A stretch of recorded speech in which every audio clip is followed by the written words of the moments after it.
Okay, so for everybody who wants to do a podcast and they want to do a content show or they want to do a real estate show, you are competing against your peers for actually complementary goals. Today, my good friend now, Kyler, and I are in the middle of having a conversation about maybe combining podcasts because he wants to do a podcast about the exact same thing.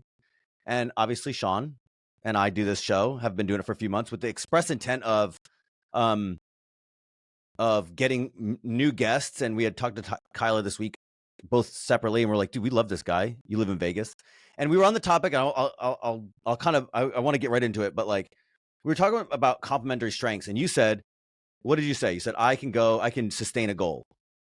Yes, I can go a very long time. I can set a goal and I can wait it out until I get there. I'm very patient about that, but still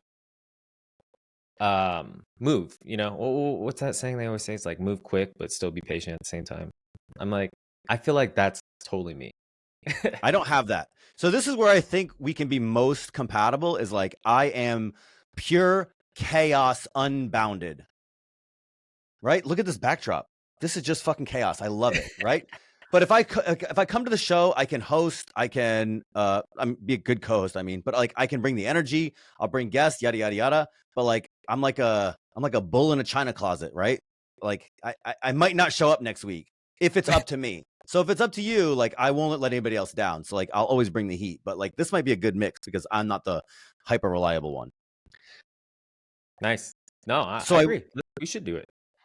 So I say that all for anybody who's listening to like think about, hey, I want to start a podcast. I'm like, you should, but like also I really think there's a lot of ego involved. Like I have to start a podcast about me. And the reality is like straight up, I'm not a great interviewer. I like chatting with friends, but like I don't want to, I don't really always want to interview somebody else. So I wonder how many people like should just combine forces with like-minded people rather than trying to like, oh, now I have 3 friends that are all doing the same show, opposite like on their own instead of just being like, you guys combine forces and do one show and make it easy. Yeah, I'm all about collaboration. So whatever makes it easier.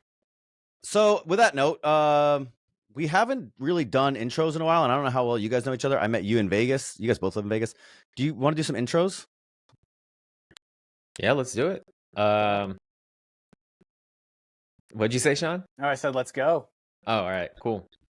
Intro about myself. Wow, I haven't done that in a while. My name's Kyler. I run Way Better Studios out here in Las Vegas, which is a video production and video editing company out here in Las Vegas. So, been doing that now 2 years. And then before that, my background was media space. So content creation. I knew content was going to be the next big thing back in 2016. So I basically decided I was on the fence, right? Hollywood, content creation. And I was like, all right, I got to choose. You chose wisely. And I was in film school so they're talking about how difficult it is, how it's gate kept, how it's blah blah blah blah blah. I was like, dude, it would be dumb for me to do that because I was trying to be realistic with myself. So yeah, ran down the content path and I got to meet a lot of content creators. I wanted to learn about business, passionate about business. So I got to learn both the content side and the business side. So it was a win-win for me. And then 2 years ago, I was like, I need to take a leap of faith, do it on my own, see this is what I've been building up for. And so now I'm here today. And like I said, like through my journey, I've gotten to meet both of you guys. So it's been amazing and I don't regret it at all. Love it. That's me. How did you guys meet? This is a great story. So we were just talking about that on my unreleased podcast. Yeah. I saw Kyler. We were both at a co-working space working, and I was super stoked because I just spent, grinding, I don't know for how long, building out a website, and I thought I was like the shit, and I was like, I got to get input from people. So like I was just like asking anyone and everyone, and as I was leaving, I saw Kyler. He's eating a slice of pizza and he has a camera on the table, and I'm like, that guy knows photo and video because he's got a camera. Was he? Let's go. Was it a Sony? It was a Sony. It was a Canon. It was Oh, a so Canon. Wow. you knew so You so you're like, I'm gonna go switched. ask a professional. Guys, good. This is good. This is good. L series lens and everything out. Oh, snap. And then we started talking about content, and I showed him my website, and then we just kind of stayed in touch because we were both in the same space. And then when But how we got reconnected was kind of even more cool. Yeah. So I was at Pineda's, and we were throwing a mastermind event, and we needed another videographer.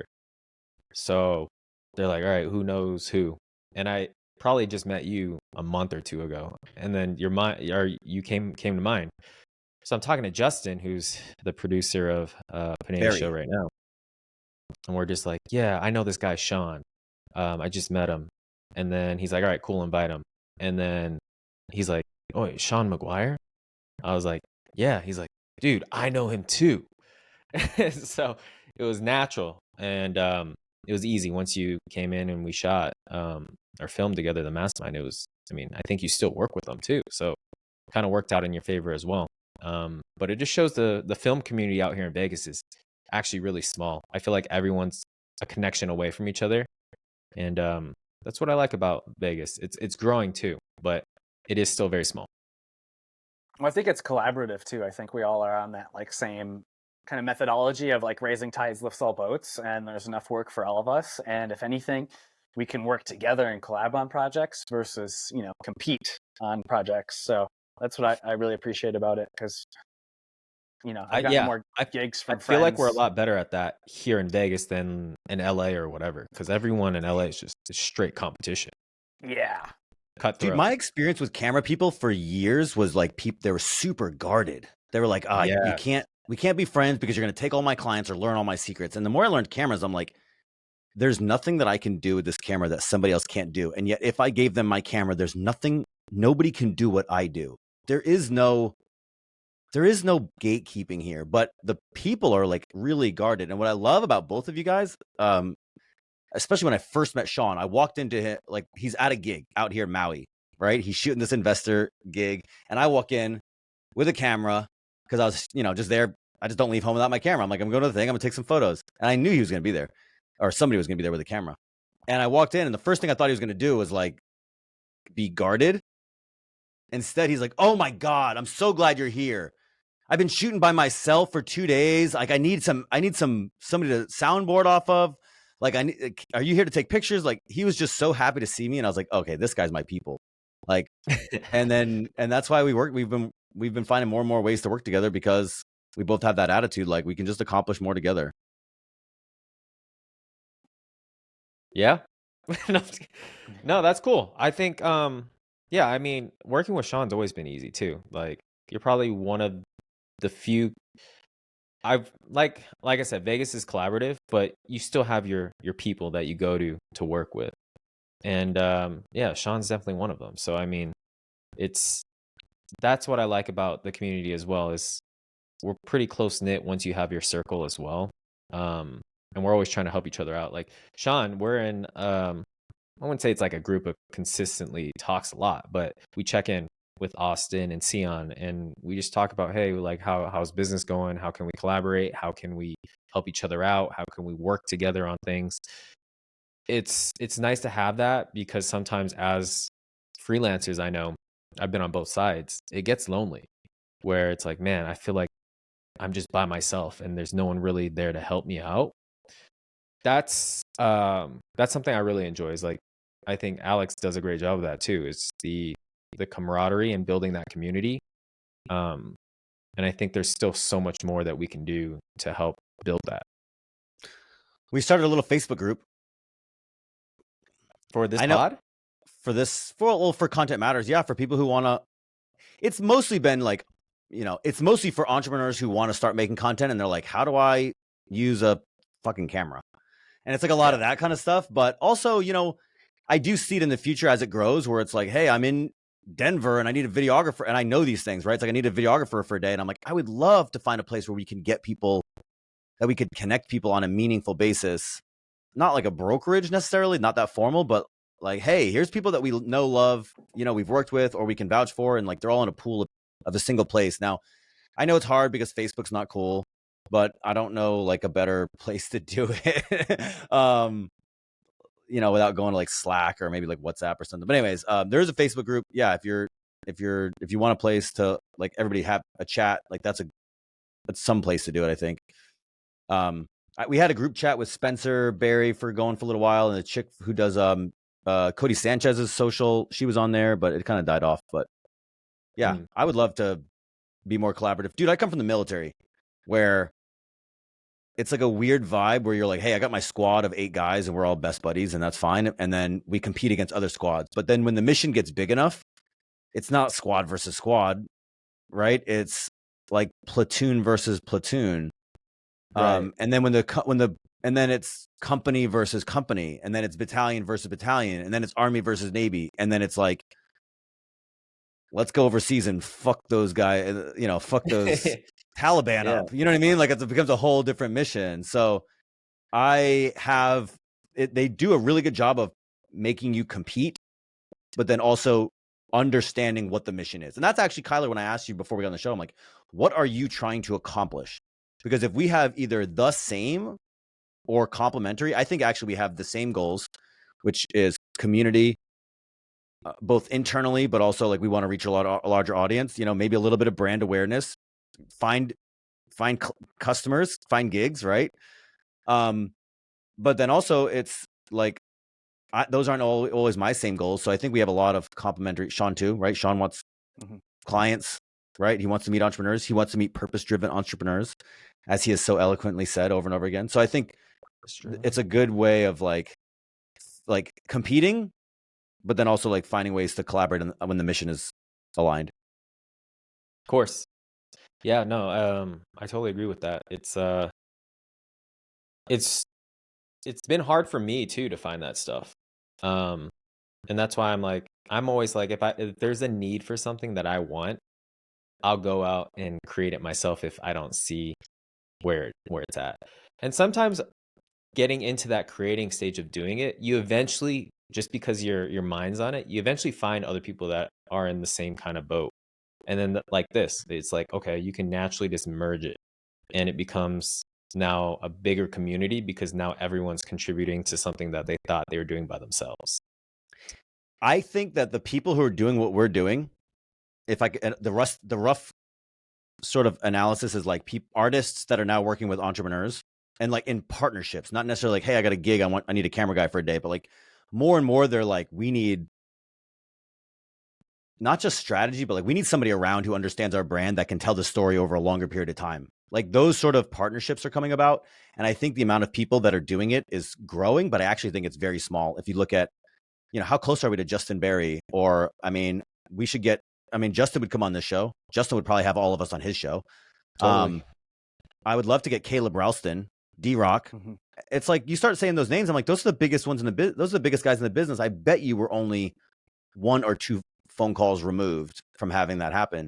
So I'm just curious. Like to me, I'm like, this industry is very small. It's growing, but it's very small. We have a chance to actually create it from the start, because I guarantee you that maybe not Justin, because he's such a community guy, but I bet you like these other folks, like I know the guy who does Chris Williamson's cinema podcasts, and I'm like, dude, that guy's he's got some friends. I know he's got some friends, whatever, but like that's not like a real community of outsiders. Right. Yeah. No, the community, there's a lot of value still that needs to be shared. And I think it's the insider conversations that everyone's talking about, like, oh, okay, what camera? It probably starts out with like, all right, how are you guys getting that shot? Because that's just the creative side of it. And then it gets into like, okay, how are you guys growing? Like, because example, when we were at Pineda's, it was like, okay, all the creators, how did you guys get 100,000 subscribers in 9 months? It's like, what are you guys creating? What are you guys doing differently? So those more in-depth questions, I think, is what sometimes people are kind of scared of sharing. But also, I think it helps the overall benefit of the community as well, from the creator space, and then the guys behind the scenes as well. Back to what you're saying, it's a small community. it's like there's not how do I want to say this? Um, there's not a lot of people, I think, that know how to grow brands for a sustainable amount of time, like a long period of time. It's hard. And so when you work with I speak to a lot of people that want to get started in the content space. They're always looking for that Justin Berry or someone. And it's just like there's so little of them out there right now that there's potential for new people to come in and learn these skills to be able to take over a content media kind of space for a creator and help them grow their businesses. That's where the partnership comes in. I've been out here for a year with Brandon. I've only grown his account, his Instagram, like 50,000. It's hard. I'm not even saying I'm good at it. That's It's hard. good though. That's the Yeah. crazy part. He's not. Yeah, He's that's not, great. he's not that excited. He's like, why not more? But that's part of it too. No, yeah, and that's the other thing too is like trends start with us. Like outside of the user generated content creators that are like the smaller, usually like Gen Z kind of kids that are creating trends, like the dances. Like I'm talking about the business type of content that goes viral. The Hermosi adding the text and all the colors. And what was Gary V back then, where I don't know if you remember, but they had like the little timer thing that goes across so you know when the video ends. That was like early 2018, maybe like around that time. Like I Or saw the everyone snap. started He did doing the that snap. after. He Yeah, did it's so good with the snap. Every time it was that little snap, and now he does it. He's selling the book, so now it's like 10 seconds into his reel, it'll be attention day trading, and then the book's coming out, and I'm like, that's so clever. Yeah, totally. And I see like all the different inspiration of like creativity of their team doing all these things and experimenting. But it's like a lot of those ideas are coming from us. The side hustle ideas of like, okay, this is how, and now everyone makes videos on how you can make money doing side hustles. And the trend starts with these teams that we're on. It's just there's not enough, or we're not sharing them enough. And I think it can go even more viral, which is, I get it too. Like you don't want to share everything, but I like the idea of that because I think you can expand upon that even more. Yeah, I also see a world where I'm like, it's not a loss if the 10 folks that we all work with the most, the Pinedas, the Hermosis, Brandon, like, man, if we shared more and then they all grew more, and then it's like, well, now there's 10 of these guys that really flourished and because they shared. I'm like, I don't know, that doesn't seem like a loss. That seems like we need to do a freaking conference together. You know what I mean? Like we solved it. Come learn, learn how to do it next. So I think we've seen a lot more collaboration though over the past 4 years. Before it was like Gary Vee had his own thing, Grant Cardone had his own thing, and then I remember they did a crossover, and that like blew up the business space of like everyone was like, oh my god, it was Gary Vee and Grant Cardone on the same podcast. They're talking about who's working harder, and like that clip was so good. Yeah. But I thought that was the coolest thing back then. And then now it's more of a common thing where everyone has a podcast. So it's easier to cross-pollinate your audiences and whatnot. But Sean, no, it's cool. Sean, do you talk still? Yeah, I talk. I'm enjoying listening. I think I had a couple things I was going to say. I thought what's interesting now at the time that we live in, I feel like for a while it was just Gary Vee and D-Rock, and like you didn't know who anybody else's like creators were, and now like the Calebs and the Justins and the Alex for Brandon or the Jeremy for Noah Kagan, like people know who their producers, who their creators are, and those people are kind of popping off. So it's like Jamie the best time for Joe Rogan. Yeah, like the best time to reach out to them and talk to them and pick their brains and become friends and collaborate. But yeah, it's interesting too, because do you think the industry moves so fast where even if they did say their tricks, like, Hermosi was kind of the first with the text, right? And I feel like Ryan Magan was really the one that was working for him at the time, where it was like colored. And now everyone copies. And if you look at Hermosi's stuff now, it feels like it's maybe, it's kind of plateaued a little bit compared to what it was. And now they're probably trying to reinvent themselves and think of different ways or what the next thing is. So by the time you share it, do you think it's going to evolve and everyone else is already chasing that new, kind of method? Because everyone does the text now. And what's funny about, well, I think part of it actually is there's a larger macro trend. I think they blew up during COVID when people are at home. And so they like, oh, just sit in front of a camera and do this, and I can just blow up this text and put a lot out there. And I just think that took off both Ryan and Alex because they were just, they just did a lot that was sort of low effort at that right moment. Now, I think content consumption is down because people are back to work. So people are fighting over a smaller pool, sort of. And, people, they do get used to stuff. You have to like stay innovative. And I also think in general, business content is inherently less creative than creator content. Like a Peter McKinnon could just go do a lot more than an Alex Hormozi can, because, you can do whiteboards and things like that, but it's numbers, it's business, it's in the ether. You can't see it. You can't, it's the difference, like in cinema, the difference between showing and telling. With business content, it's almost all telling. And so I think with creative content, like creative storytelling, like cinematography, you're like, when you can show an emotion, I think the ceiling is much higher, but the bar is way higher to be able to tell an emotional story. What's interesting about that is the Hormozis are now doing a YouTube vlog, which is what Gary Vee did 15 years ago now. And like, that's how he really got big, was D-Rock followed him around every day. But I do think, I think that's probably the peak. Like, I think that is probably the place, like the top of the mountain for YouTube. It's like, if you can follow a creator, an entrepreneur around every day, and they have an actually interesting life, and they'll let you do that because it's incredibly invasive, and you can get content out that's good and like on a timely basis. But if you can do a vlog twice a week, I don't think there's a more like higher, harder piece of content that's dynamic, tells stories, shows reality, shows behind the scenes, like shows something valuable. I think that's probably the peak content. What do you guys think about that?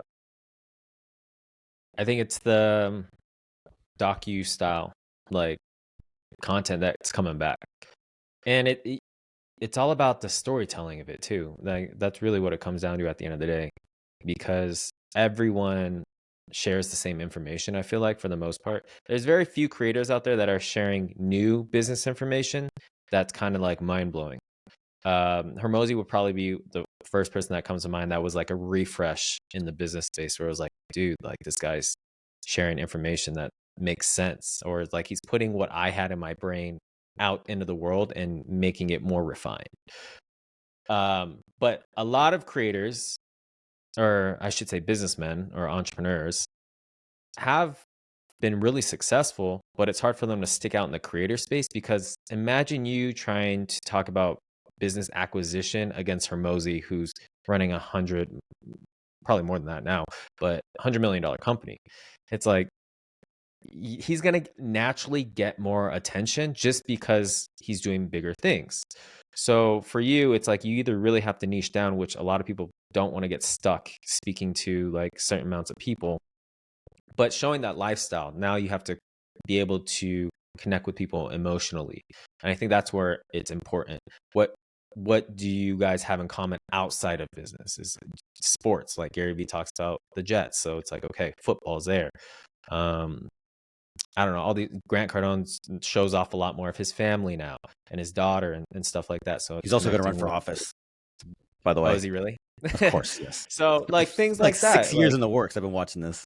It matters. And I think that's where you have to find your edge. And then if you're going to hire out a team, you got to be able to find a producer, someone that understands that and can get that out there, because creating business content nowadays it's good, and it's good to get different perspectives, but it gets drawn out.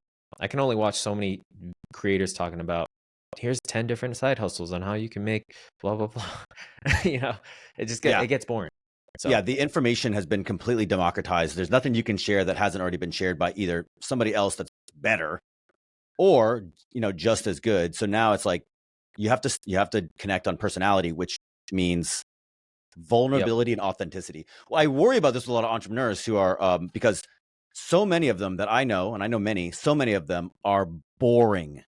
they're like, I know how to make money. I don't have a personality. And they're like, I want to make content. I'm like, dude, you're screwed because all you know how to do is like, here's how you run a spreadsheet. I'm like, you're boring. Some people will still watch that. I'm not saying there's no audience, but like right now, I think you have to be either very, very successful and you can get away with boring, or you have to have I don't want to say you have to have a big personality, but you have to be very like vulnerable / authentic to connect. You have to like, hey, yeah, I did this. It worked. Also, I struggled just like you, whatever the case is. You have to be able to tell that connect on a level that is uniquely you, because that's the only thing that nobody else can compete on. If you're just like, here's how you buy a rental property, I'm like, been done to death. Yeah. No, I agree. It's tough too, because a lot of these entrepreneurs pour their heart and soul into something for 20 plus years. That's all they know. And it's like in the real world, or society tells you need to be a little bit more diverse, right? Oh, you need to have a hobby, you need to do vacations and do all this. For those guys that are going all in, it's like they're working every day. So it's like that's all they have to share. And if they didn't develop those other sides, it's like, all right. There's not much left outside of them being like, oh, I know how to buy rentals and raise capital. That's about it. Like, that's me. And that is their personality. So yeah, for the average viewer, if you're thinking like, if you're newer to the creator space and you're trying to expand as a person, you're used to your group is probably people that have hobbies and families and things like that. So when you meet someone that is just only talking about the business side, it probably bores them a little bit too, because there's just less to relate to. Dude, I'm okay at business. I'm not great. I've done pretty well rentals, but I don't do as good as I could because I read books about Russian philosophy, right? I fuck around my camera every day, right? I love to travel the world, right? I go to the gym. Like, it takes a lot of the time away from my success in business, and it makes me wildly interesting. That's so the other part. Yeah, I'm like, yeah. So I'm like, okay, Yeah. well, There's trade-offs to everything. Yeah. Sean, well, actually, I'd like to ask both you guys, but like, what hobbies do you guys have outside of cameras? Sean, go ahead. Lately I've Kyler's been thinking. pretty addicted to rock climbing and slacklining. Vegas is great for love that. rock climbing. So my goal for the new year is to try to go outside at least like once or twice a month, I think, because I was doing that on the weekends and it's so fun. You live in the moment. You're not thinking about cameras or editing or emails. You're just like trying to get the next hold. And then slacklining for the same reason, and it's fun. And I feel like it also helps with filming a little bit. I've seen you do that. That's crazy. I've seen you do that. Balance. Yeah. It helps with the balance, and like I've gotten really good at it just from doing it a little bit every day, which I think shows the power of just staying consistent. Like I can do like pistol squats on it now, and like, jeez, when I started, some strong legs, man. I couldn't even stand and on one leg on it, and so. But I like that question because I do need more hobbies outside of just those two things. Well, I'm not suggesting that. I think I see a lot of people to Kyler's point. Yeah. Well, that's fair. I see a lot of people to Kyler's point that I'm like, they have none.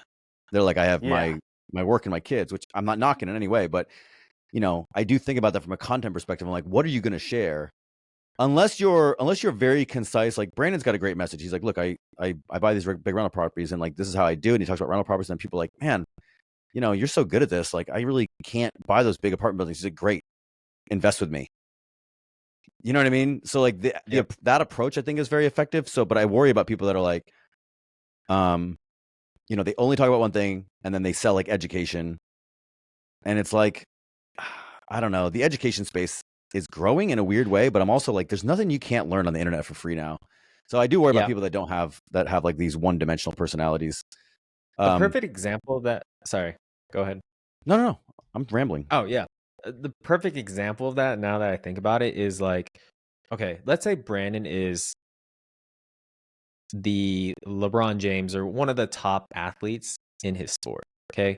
He's doing it at massive numbers. Now, I'm not saying like, I don't know Brandon personally or like how big his deals are, but like what he's doing, right, with Open Door and that is big. And I feel like most people, either their attention span or they're hot, like they have other things going on in their life, they just don't have the time or energy to throw it into something like that and go completely like, basically what I'm getting at is everyone can't be Elon Musk, right? We just know that. It's just talent. It's just the way their mind works. But you can work your ass off, and there's athletes out there, professional athletes out there that are amazing, right, at their sport, but they'll always come off the bench. And that's their whole life. Like, I'm a professional basketball player. I'm full time, but I'm the 12th man on the team. I get paid millions of dollars, but I'm the 12th man. I don't see minutes. But even if I created content, right? Even if I created content, mine will never get as many views as LeBron James, just because he's naturally that much better than me at it. So, and I feel like that's the same thing with the business game. Yeah, that's a really interesting point, because I think there is this like peak performer porn where it's like, why go listen to the guy? Why listen to me about how to buy real estate when the guy in the next room, I own $7 million of real estate. Impressive by almost all standards. Guy in the next room owns $965 million worth of real estate. Who do you want to learn from? Exactly. No, right? That's how it works. That's how it works. Right. And so that's where I think to your earlier point where I'm like, man, people are gonna have to start differentiating themselves in more creative ways than just like, I know how to do this. And it's like, yeah, I do believe you know how to do that. But with the internet, because it's been so democratized, I can choose to only learn from the people who are great, the best, not just great, but the best. Now, not to say there's not like value in learning from people who are maybe just ahead of you, or like Brandon only does one thing, sort of, he's not flipping houses, but still, if you're living in Las Vegas and you want to flip houses, I know who to learn from. You learn from the best flipper in Las Vegas. And I mean, I know the most popular one. I don't know who flips the most houses, but there's like 2 or 3 names, right? And Pineda's probably going to come up 99% of the time. So it's like, I got a really good friend of mine in town who flips 30 houses a year in Vegas. Good by all accounts. Yep. Right. But who are you going to learn from? You're going to learn from Pineda. Go to Ryan. Right. So that's how it is. So it's like but I think the opportunity is like, Ryan has a downside in that he only has one personality. Like, everybody only has one personality. So I think like you can stand out. You have to learn how to stand out in other ways. But I think that's actually, in a weird way, it's sort of hard, because you can't now go off of just your accomplishments. You have to go off your personality, which takes a lot more vulnerability, a lot more like, here's who I am, and I'm insecure, and I'm a lunatic, and I have these faults, and I'm short. The advantage of that too is, I think there's creator fatigue as well with viewers, where it gets repetitive and it gets a little old hearing it from the same person. So when that new young person comes in, or older person, and just comes in with a different perspective and demeanor, right, about whatever they're speaking about, you can build a following that way. Plus, you have to think too, there's still millions of people out there that don't know who the biggest guy is in that niche. So if you somehow hit that algorithm and you are the first person top of mind to them, now they're going to have that emotional connection more towards that person than possibly the big guy. I mean, the same thing happens to me too. There's always bigger and better out there, but sometimes that first person that you initially hooks you on whatever, it's like, well, I like that guy because that's the person that introduced me to whatever I was interested in. Yeah. There's also going to be people that are like, sorry, Sean, go ahead. Oh yeah. No, sometimes I think it's less discouraging to learn from somebody who's just a few steps ahead of you. Like, when you're asking like, oh, do you guys want to learn from Brandon or from you? It's like, well, when I was thinking about it, I was like, maybe you, because you're like a little bit closer to the level where I'm at, versus he might be so detached from remembering what it's like to be a beginner that, there's, so far ahead where he's teaching people who have like $100 million in real estate and want to get to 200 million, versus like, when I look at it, it's like, I just want to get into real estate, so. That's the mature mindset to go about it. I feel like, yeah. No, really though. No, you say that. I think it's a lot of people too, early on, I think their initial ideas go to the biggest. And then once you start seeing things for like what's best for you, then you're like, okay, I need to find that person that's the next step ahead. That's a mistake I've made with like videography work too. It's like, why am I studying Spielberg? Like, it's not even the same thing. I have this mentor I pay to help me teach me cinema storytelling. I've been working with him for a few months now, and we talk about Kubrick a lot, and it's like fun and not helpful because I am so far away from being able to do anything that Kubrick knew how to do. So it's just like, Yeah, that exact point. Close carrots. I call them close carrots. So, anyways, I wasn't trying to be negative. It's just like an interesting paradigm about like how you stand out, because somebody has to say, yeah, I do like you for where you're at and who you are, and like, yeah, catch them on the way up. But it does it presents a challenge and an opportunity. Like if you want to stand out, you don't have to be the best, but then you have to make sure that you're not trying to posture that way. You're like, learn from me because I know I'm the best person to learn from. It's like, maybe that's not the best. Maybe that's not the best approach. Maybe it's like, again, just an honesty. Like, hey, here's where I'm at. I can help you get to where I'm at. Yep. Yeah, I think that's where the authenticity comes into play too. It's like, don't play yourself to be bigger than you actually are, because when people actually are willing to pay you money, it's like you don't want to bite off more than you can chew. That's for sure. This is where Gary Vee was so great in the beginning. He's like, don't try to sell or tell people stuff or teach people anything. Just document your journey. And I thought that was so powerful because, I don't know, it's just so effective, I think.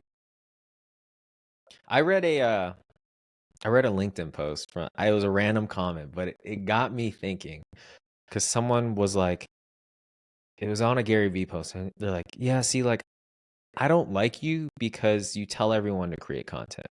And what you did to the internet was you had a bunch of people that don't know how to storytell or bring value, flooding the timeline of people and diluting the value of certain products or industries or whatever.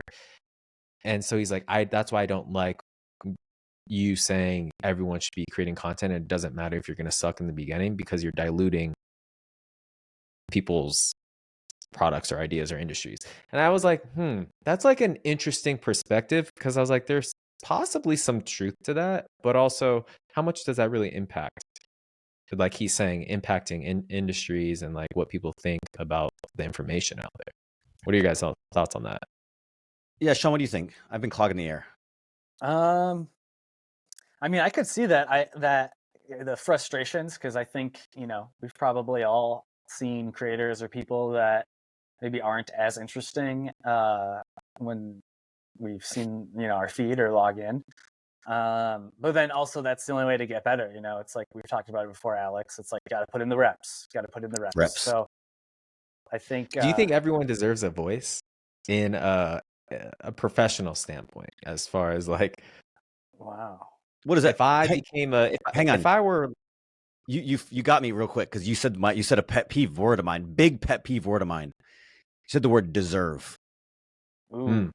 You said the word deserve. I get set off when you use the word deserve. So what do you mean by that? Like, what do you think people deserve a voice to who? Exactly. Right. So like the right. Do you think people have a right based on, because if we're going off of what that guy is saying, what is considered a qualified voice in the online space? That's where you have to really figure out if something is of value or not. So two things. One, are you familiar with the term Luddite? Do you know this term? No. Luddite is a group of people from like the late 1800s, early 1900s that very adamantly worked, like activists, worked against the progression of farm equipment in the Industrial Revolution, because it was going to take away farm jobs. Right? So now, so it's called Luddite. It's somebody who opposes technology because it negatively affects them sort of in the short run. So it's like, it's like the pencil industry getting mad at, like, hey, we can't have computers because you're going to get rid of all the paper and you're going to get rid of my jobs. It's Blockbuster getting mad. It's like, oh, well, we can't have things go digital because we sell these DVDs. So like, there's always going to be somebody that's like, hey, I like it the way it was, and all these new people are making my, it's kind of like Hollywood. I mean, they've got to be so infuriated about, Netflix and cell phone, right? Like you hear about stupid Tarantino, who I love. He's like, fucking cell phones. I don't like filming on digital. It's not how it's supposed to be. It's supposed to be. It's like, you're a Luddite. You don't want to adapt to technology, so you just fuss about it. I get it. So, yeah. But on top of that, I'll say this: everybody has a responsibility to curate their own social feeds. So like, if people there's nowhere where on your social feed where a bunch of new people can just pop in and produce bad content. the algorithm protects you from a lot of that, for starters. And two, Yeah. you can unfollow very quickly, right? Like you follow these people. If I Block put out people. content that you hate, and you're like, I hate Alex, I see him every day, and he sucks, and I'm just like, go away. I don't want. You're not going to shut me up because you don't want to hear me. It's not going to work. Right. No. Yeah, no. I agree with that. It was just a good talking point too, seeing that comment, because I was like, there are people out there that think like that. I'm like, that's interesting. Especially because I get to work with a lot of newbies in that space, and I was like, man, that's crazy that there's people out there that don't like that. But I don't know. For me, it's just like everyone started somewhere, even that person, and it's like someone took them under their wing at some point where it was like gave them the opportunity to do what they're doing. Maybe it wasn't out for the whole world to see, but anyways, that's my perspective. Yeah, I love some of the creators like Gary Vee, Marquez Brownlee, Mr. Beast. They have all their original videos still on their page Yeah, from Yeah, 14 they do. years ago. So like if you go look at Mr. Beast playing Minecraft videos, you can tell me that he should go away because his content is not good. But like what a disservice we would do to humanity. Or I don't know what Right. Tarantino's first movies would be, but my life would be worse if he didn't make all the bad ones to get to the good ones. And Marquez Brownlee, I look at that, I'm like, that bear looks like the same person. That kid was a child. He was like 10. Yeah. I'm like, he's breaking the terms and service agreement for YouTube to make this video right now. And now is he the biggest tech channel on I would YouTube? say that or Unbox Therapy, right? Yeah, I don't know that one. So yeah. I hear those people. I sort of like, it's interesting because this conversation started with like creators who collaborate, and I think of it like as a very abundant minded, like I want to hang out with abundant minded people. So people who that sort of comment, and I don't want to extrapolate too much about who that person is or whatever, but like people who think like that, there are people that they don't want the world to grow. They want to stay comfortable, and I'm going to blow past them. So I'm not thinking about it too much. Yeah. No, I agree with that too. Sean? Well, when you said collabs and you said Mr. Beast, speaking of just like random collabs that I saw on my feed, he did a video with Casey Neistat in New York. It was just like climbing up a bunch of stairs to like the Eiffel Tower or whatever. And Casey is just like, this is easy, let's go. And Mr. Beast was like, oh, I'm out of breath. But that was like a collab that I never thought I would see, where I was just like, okay, this is cool. When just like talking about collabs, it kind of just popped in my mind. I know it's kind of out of left field, but it's fun when you see the collabs of two people that you like watching and you don't expect it. Everybody big Casey Neistat fans? Dude, Casey hooked me on YouTube, actually. Yeah. Back when I was in college. It was just a different type of storytelling. I didn't know why I liked it, but I watched every second. And then like as I got more developed into like filmmaking and storytelling, I was like, man, like it's just the little things that you don't notice in the edits and whatnot that keeps you hooked. But I think he's the perfect example of what a great story can do, because he's not using the best equipment. He's using the worst equipment. What's best for his videos. I swear sometimes he whips out this old shut up. Did he say Canon? What a jackass. I swear sometimes he breaks out like this little old video camera that I'm like, your phone is better. Like you're just sticking with us now. Like, you know what I mean? You're just shoving it in our face. Meanwhile, I'm like,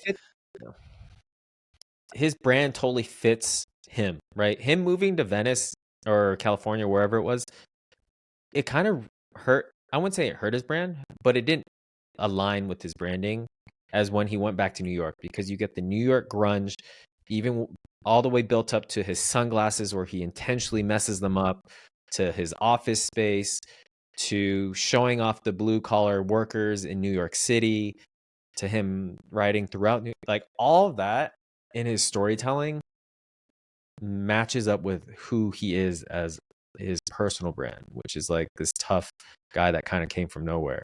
and didn't really have anything, and then made himself into whatever.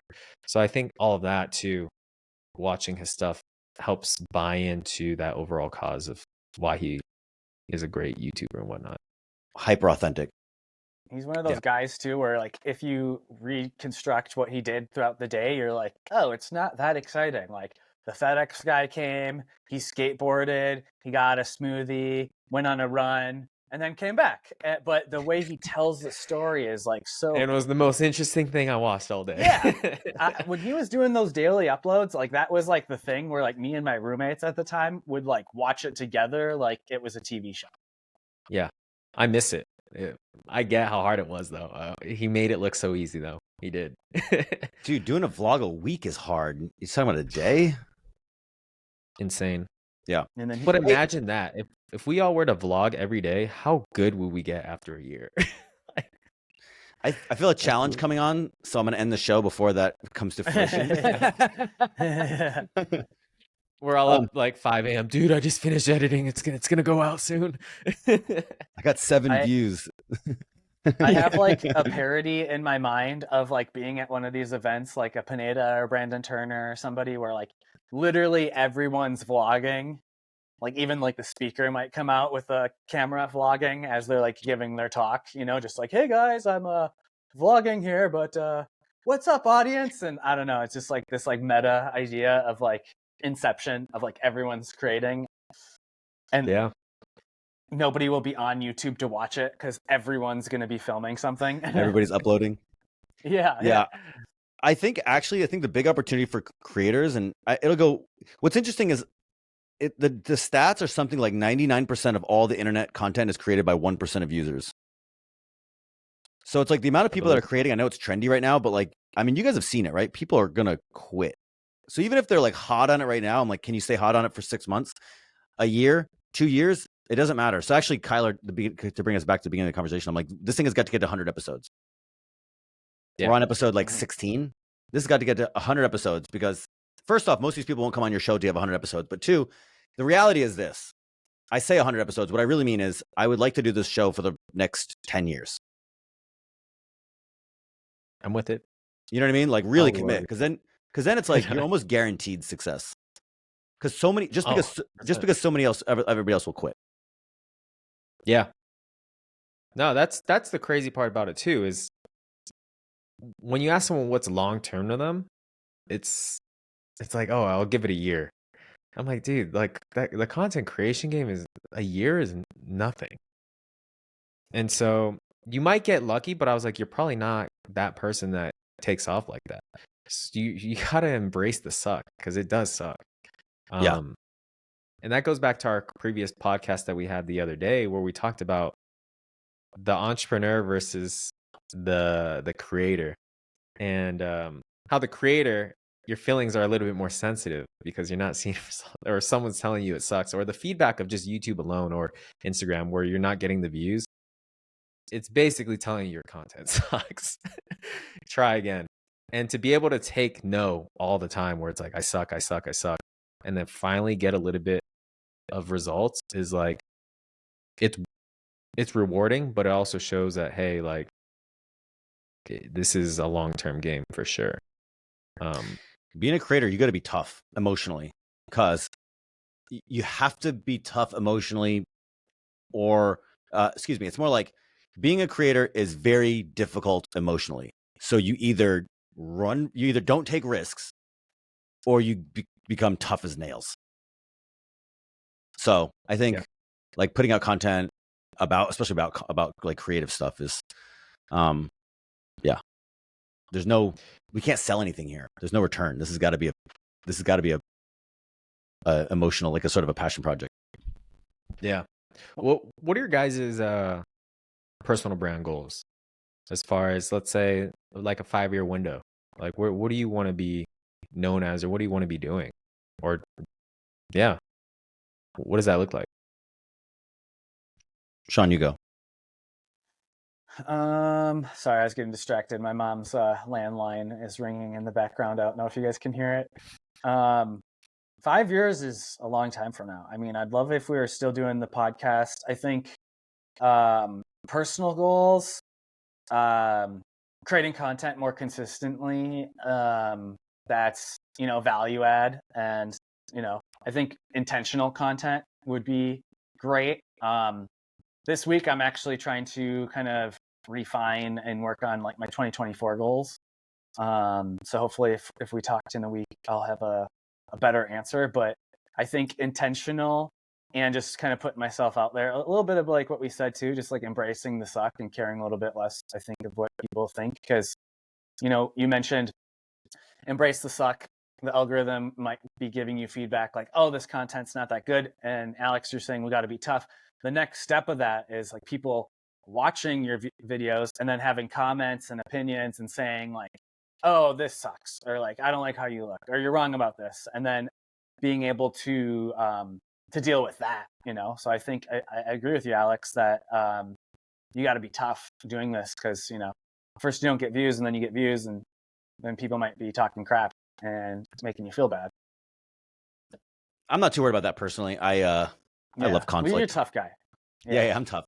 Personal goals for branding. Yeah, I find myself in a really unique position. Actually, I'm like, I have a company meeting, so like I have got to wrap this up. But I don't think over the next 10 years I would like to buy a lot more real estate. I have a lot of partners that do this, and I find myself in this unique position that I fell in love with cameras and storytelling, and basically private equity real estate acquisitions.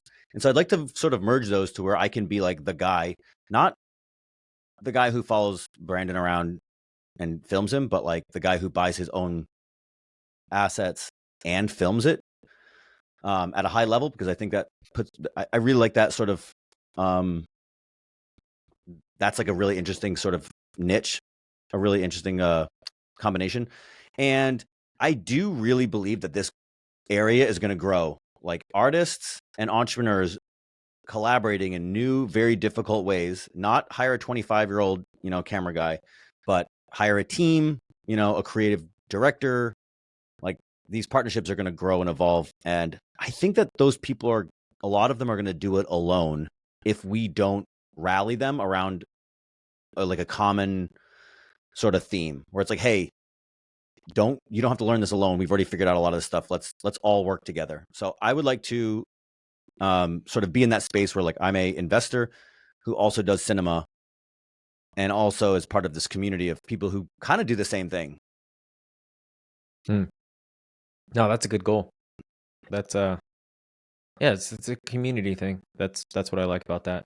Sean, you too. Like the I mean, just creating content in general is like the big thing. I'll fly into Vegas and we'll do a meetup. That'd be fun. A cameras for entrepreneurs meetup. Oh, I'm totally down to throw one. Let's do it. Alex, I know you got to go, so I don't want to keep you. I got to run. Let's do this again next week. The three of us. Sound good? Awesome. Yeah. Sounds good. Canon or Sony? Take care, everyone. Sony. Canon for photo, Sony for video. Oh, this is gonna be a. Although I was looking at a what is it, 500? C70. That's a beautiful camera too. Yeah, that's the 85 1.2. Wow, it's a big lens right there. It's a bad boy lens. I shoot our podcast with 3 C70s. It is overkill. It's nice though. Looks nice. Yeah. All right. Thank you guys. Take care. Appreciate you both.